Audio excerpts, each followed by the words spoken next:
Gipakita sab sa puwersa sa mga motorista gikan sa Turil District, Davao City ang ilang pagsuporta kang kanhi Pangulong Rodrigo Duterte pinaagi sa usa ka unity ride kagabi.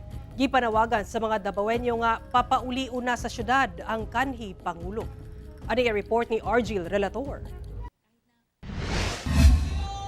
Sa Rizal Park sa Davao City, usa sa mga nagsindi og kandila sa atubangan sa gimuntar nga Philippine flag ang 65 anyos nga si Nanay Charita.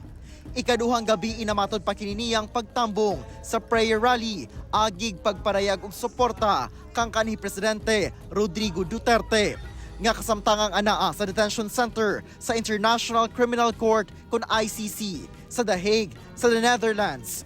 Magsakripisyo matud pa siya nga matagabii sa panawagan nga ibalik sa Pilipinas ang kanhi Pangulo. Napakasama ng aking pakaramdam. Iyak ako ng iyak. Kasi ang nangyari sa kanya is talagang political persecution. Panawagan sa mga Davaoenyo ang Bring PRRD Home o ipapauli na sa lungsod ang dating Pangulo. Very overwhelming kay spontaneous kayo, walay organizer, dinagsa lang ang tao, nagsugod lang to pag light na mo candle, nga nagdagkuan namin nag-live, nagabot-abot na siya. Let's bring back home Tatay Digong. Samtang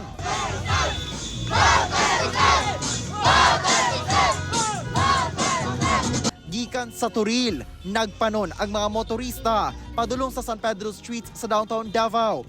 Kini ilang pamaagi gawas sa pagbusina. Dunasay nagdala og mga tarpaulin ug nagawagayway og Philippine flag.